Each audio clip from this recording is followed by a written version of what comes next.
अस्सलामुअलैकुम मेरी यूट्यूब की प्यारी सी फैमिली, कैसे हैं आप सब। सबसे पहले तो आप सबको बहुत बहुत रमज़ान मुबारक हो। तो रमज़ान शुरू हो चुके हैं और मुझे पता है कि हम सब की लाइफ एकदम से बदल गई है। सुबह सहरी, फिर काम, फिर इफ्तार, वक्त जैसे लगातार उड़ रहा है। आज संडे है और मेरे पास ढेर सारे काम हैं, लेकिन आज काम करते करते मैं आप लोगों से एक बहुत ज़रूरी बात करना चाहती हूँ। रमज़ान में हम घर और किचन के कामों में इतना क्यों खो जाते हैं कि असल मकसद जो हमारा है वो हम पीछे ही छोड़ देते हैं। तो चलिए आज साथ में मिलकर थोड़ा काम भी करते हैं और थोड़ी दिल की बातें भी। पता है पहले मुझे भी लगता था कि जितना ज्यादा अवतार में वैरायटी होगी उतनी ही ज्यादा मुझे खुशी होगी, पर ना अब समझ में आता है कि असली खुशी थकान में नहीं होती, सुकून में है। यहाँ मैं आपको एक सीक्रेट बताती हूँ मेरा छोटा सा, कि मैं कोशिश करती हूँ कि जो काम मैं पहले कर सकती हूँ मैं वो करके रख लूँ। जैसे कि अदरक लहसुन का पेस्ट बनाकर मैं पहले से ही रख लेती हूँ, और जो मटर होते हैं मटर को छील के अच्छे से धोकर और उसको फ्रीजर में फ्रीज करके रख देती हूँ। जब भी मुझे जरूरत पड़ती है तो निकाल कर उसका यूज कर लेती हूँ।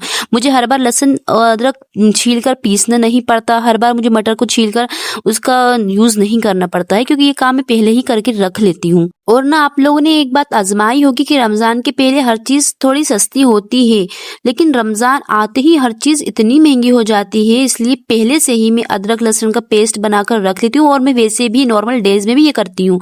और है ना, इससे हमारे दो फायदे होते हैं। अदरक लहसुन का जब हम पेस्ट बनाकर रख लेते हैं तो एक तो हमारी मेहनत और टाइम बच जाता है, और हमें ये पेस्ट रमजान से पहले बनाकर रखने से सस्ता भी पड़ जाता है। इससे क्या होता है, जो 15-20 मिनट बचते हैं उसमें हम दुआ कर सकते हैं या कुरान का एक रुकू भी पढ़ सकते हैं।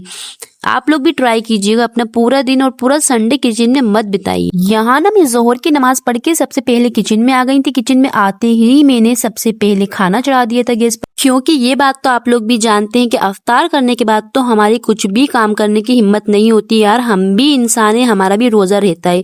तो इसलिए मैं क्या करती हूँ, मैंने जोहर की नमाज पढ़ के सबसे पहले खाना चढ़ा दिया था आकर यहाँ पर। उसके बाद मैं भजियों का बेसन भी भिगोकर अभी से ही रख रही हूँ, जब तक बेसन और फूल भी जाता है। और इफ्तार के टाइम इतनी जल्दी होती है ना कि हमारा उस टाइम बेसन भिगोने का टाइम भी बच जाता है। एक काम और है जो मैं पहले से ही करके रख लेती हूँ, वो है नींबू का रस, क्योंकि मुझे टाइम अपना बचाना रहता है रमजानों में। तो मैं नींबू का रस पहले से ही निकाल कर बर्फ की जो ट्रे होती है उसमें जमा लेती हूँ। जब भी मुझे जरूरत पड़ती है एक क्यूब निकाल कर कटोरी में रख देती हूँ, थोड़ी देर बाद वो पिघल जाता है, और जिस चीज में मुझे जरूरत होती है नींबू के रस की उसमें मैं वो डाल देती हूँ। तो इससे मेरा टाइम बहुत ज्यादा बच जाता है। रमजानों में अगर आपको भी घर के काम और इबादत को मैनेज करना है तो आप भी ऐसा करके रख सकते हो। पहले से जो टाइम आपके पास बचे वो आप अपनी इबादत में लगा सकते हो। कोशिश किया करा करें कि रमजानों में अपनी मेहनत और टाइम थोड़ा सा बचा लिया करा करें। जो भी थोड़ा बहुत वक्त मिलता है, 15 या 20 मिनट का, जितने भी मिनट का आपको वक्त मिले, वो वक्त बचाकर आप अपने लिए मी टाइम निकालें, जो कि असलियत में अल्लाह का टाइम होना चाहिए। हमारे लेडीज के लिए तो ऐसा है कि घर के काम रमजान हो या नॉर्मल डेज हो, काम कभी खत्म होते ही नहीं है ना। लेकिन रमजानों में मैंने इसका एक तरीका निकाला है। जब भी मैं कुछ काम करती हूँ तो ना अपने कानों में हेडफोन्स लगाकर कोई अच्छी सी इस्लामिक पॉडकास्ट या बयान, कोई तफसीर या कुरान का ट्रांसलेशन सुन लेती हूँ। इससे क्या होता है ना कि काम भी हो जाता है और दिमाग में अच्छे ख्यालात भी आते रहते हैं। यहाँ पर ना मैं रमजान से पहले पूरा घर का मंथली जो सामान होता है, ग्रोसरी होती है, वो मैंने कर ली थी, और मैं उसको अपने जमा रही थी बॉक्सेस के अंदर। तो जो पुरानी चीजें इनके अंदर पहले से रखी हुई थी उनको मैं ना ऐसा करती हूँ कि नई चीजें पहले भरकर पुरानी चीजों को ऊपर रख लेती हूँ, ताकि जो पुरानी चीजें हैं वो पहले यूज हो सके और वो खराब ना हो। वैसे तो मैं हमेशा ऐसा करती हूँ कि बॉक्सेस को मैं पहले अच्छे से धोकर सुखाकर उसके बाद उसमें सामान भरती हूँ, पर इस बार मेरे पास टाइम भी कम था और बॉक्स मुझे सारे के सारे साफ लग रहे थे। तो मैंने ऐसे ही बस जो पुराना सामान था उसको ऊपर करके और नए सामान को नीचे करके इसको भर दिया था। अब रमजान है, रमजान में हमें अपना टाइम भी यूटिलाइज करना होता है इबादत के लिए। हम अक्सर सोचते हैं कि इबादत के लिए मुसल्ला या नमाज पर बैठना ही जरूरी है, पर अगर नियत साफ हो ना तो हमारा हर एक काम, हर एक थकान अल्लाह की राह में लिखी जाती है। तो वैसे ही जब तक मेरा सालन मंदी आंच में हो रहा था तो मैंने सोचा क्यों ना तब तक मैं सामान ही अपना जमा लेती हूँ। तो ये पास्ता जो मेरा पिछले महीने आया था वो स्प्रिंग वाला था, और जो इस बार पास्ता आया है वो काजू शेप वाला था, क्योंकि उनके पास स्प्रिंग वाला पास्ता इस बार नहीं था तो मैं यही लेकर आ गई थी। पास्ता मायरा को बहुत ज्यादा पसंद है तो उसके लिए मुझे पास्ता लेकर लेकर आना ही पड़ता है। पहले हमारे ना बाहर का फास्ट फूड बहुत ज्यादा खाती थी, चाउमीन हुआ, कहीं भी अगर हम लोग बाहर निकले तो उसे फास्ट फूड खाना ही रहता था, चाउमीन, पिज्जा, पास्ता, ये सब। पर अब मैं उसको बाहर की चीजें नहीं खिलाती हूँ, तो इसलिए मैं घर में सारी चीजें रखती हूँ ताकि जब भी उसको कुछ भी क्रेविंग्स हो तो ये सब ना मैं उसको घर में ही बनाकर दे सकूं। अब यही देख लो, ये बॉक्स के अंदर जब मैं ये मूंगफलियां डाल रही थी तो उसने मुझे डालते हुए देख लिया था और कहा मम्मा मुझे पीनट चाहिए, तो मुझे उसको देना पड़ी ये पीनट। यहाँ जब मैंने पत्ती का बॉक्स चेक किया तो उसके अंदर पिछले महीने की पत्ती भी पड़ी हुई थी और थोड़ी सी बॉक्स के अंदर भी गिर पड़ी थी।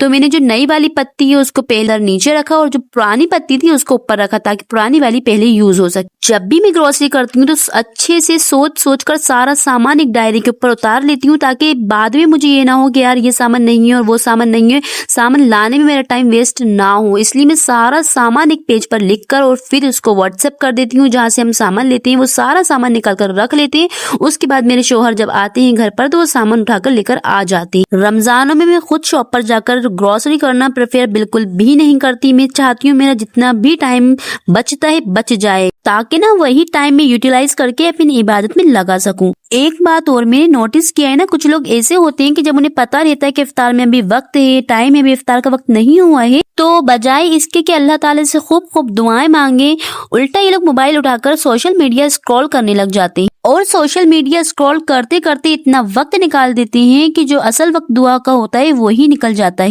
इसलिए ना इफ्तार के वक्त मैं अपना मोबाइल यूज नहीं भी करती हूँ तो भी मैं अपना फोन दूसरे रूम में रखकर आती हूँ और अल्लाह से ढेर सारी दुआएं मांगती हूँ, क्योंकि यार बस यही तो असल वक्त होता है एक रोजदार के लिए। इस वक्त अल्लाह पहले आसमान से अपने रोजदार बंदे को देखता है और कहता है मांग मेरे बंदे तुझे क्या चाहिए।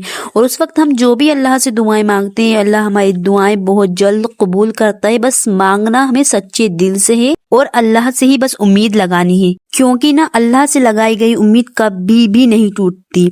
और दोस्तों, रमजान सिर्फ भूख या प्यास का नाम नहीं है, ये अपने नफ्स यानी गुस्से और ख्वाहिशों पर काबू पाने का नाम है। अगर किचन में काम करते वक्त गर्मी की वजह से गुस्सा आए तो बस एक बार याद कर लीजिए कि ये सब आप अपने रब के लिए कर रही हैं। एक रोजदार के लिए मुस्कुराकर किया गया काम भी सदका होता है। और हाँ, एक जरूरी बात और मुझे आपसे करना थी कि जो भी मर्द हजरात ये वीडियो देख रहे हैं उनसे गुजारिश है कि घर की लेडीज की थोड़ी बहुत मदद कर दिया करें। थोड़ा दस्तरखान लगवाना या थोड़े बर्तन उठवा लेना भी आपको सवाब दिलाएगा। और मेरा रमजान रूटीन तो ऐसा है कि मैं जोहर के बाद आधा घंटा कुरान की तिलावत करती हूँ, फिर असर के बाद किचन में जाती हूँ, मेन काम कर लेती हूँ, फिर मगरिब से 15 मिनट पहले सब छोड़ देती हूँ, सिर्फ और सिर्फ दुआ करती हूँ। आपका रूटीन क्या है मुझे कमेंट्स में जरूर बताना। मैं जानना चाहती हूँ कि आप लोग कैसे मैनेज कर रहे हैं ये रमजान। तो बस आज की वीडियो यहीं तक थी। उम्मीद है आपको मेरी बातें पसंद आई होंगी और शायद थोड़ी हेल्प मिली होगी बैलेंस बनाने में। आज संडे है तो थोड़ा रेस्ट भी कीजिए और खूब सारी दुआएं कीजिए। और बस मेरा ऑलमोस्ट सारा काम हो चुका था और इफ्तार का वक्त भी हो रहा था, तो मैंने इफ्तारी जल्दी तल ली थी। ये फ्राइम समायरा को बहुत अच्छी लगती है, मैं चने की दाल के साथ इसको खाती हूँ जो कि बहुत सच में ही अच्छी लगती है। आप भी ट्राई जरूर कीजिएगा। मैं जल्दी इफ्तार करने लगी थी और अब टाइम हो गया है अमायरा के अब्बा और चाचू का घर आने का, क्योंकि वो लोग उनका रोजा घर आकर ही खोलते हैं। तो जैसे कि मैंने वीडियो के शुरू में ही आपको बताया था कि बेसन में पहले से ही भिगो कर रख देती हूँ ताकि भजिए और टेस्टी बने। तो देख सकते हैं आप लोग भजिए कितने प्यारे कितने टेस्टी दिख रहे हैं तलने में ही। इसमें मैं प्याज बहुत ज्यादा ऐड करती हूँ ताकि होटल जैसे भजिए तलते हैं और उसका टेस्ट भी होटल जैसा ही आता है। और सबसे मेन बात कि पहले से भीगा हुआ है बेसन, तो इस टाइम हमें इतनी जल्दी होती है कि इस टाइम हमें हर काम बोझ लगता है। बेसन पहले से भीगा हुआ था इसलिए मैंने जल्दी फटाफट तल दिए और मुझे ये बिल्कुल भी बोझ जैसा नहीं लगा। और यहाँ पर दाल पीसने की तैयारी भी मैंने पहले से ही कर रखी है। जार के अंदर मैंने पुदीना, अदरक का टुकड़ा और हरी मिर्चें पहले से ही काट कर रख दी थी। फिर दाल धोकर उसमें डाल दी और ऊपर से नमक छिड़क कर नींबू भी डाल दिया और दाल भी मेरी पिसकर तैयार हो गई थी। फटाफट मेरा काम इतनी तेजी से हो रहा था यहाँ पर कि मुझे बिल्कुल भी यहाँ पर दिक्कत नहीं आ रही। और यहाँ पर नींबू मैंने वही यूज किया है जो मैंने आपको वीडियो के शुरू में बताया था, जिसका रस निकाल कर मैं क्यूब के रूप में फ्रीजर में फ्रीज करके रखती हूँ। तो देखा आपने, इससे मेरा कितना सारा टाइम बच गया है। अब वक्त हो रहा है अफ्तार का, तो आज की वीडियो में बस इतना ही। और अगर आपको ये वीडियो अच्छी लगी हो तो लाइक करना मत भूलिएगा, शेयर करना भी मत भूलिएगा और चैनल को सब्सक्राइब करना भी बिल्कुल मत भूलिएगा। और मुझे कमेंट्स में जरूर बताना कि आपके रोजे कैसे जा रहे हैं। अब चलती हूँ, विदा लेती हूँ आप सबसे। मिलते हैं अब नेक्स्ट संडे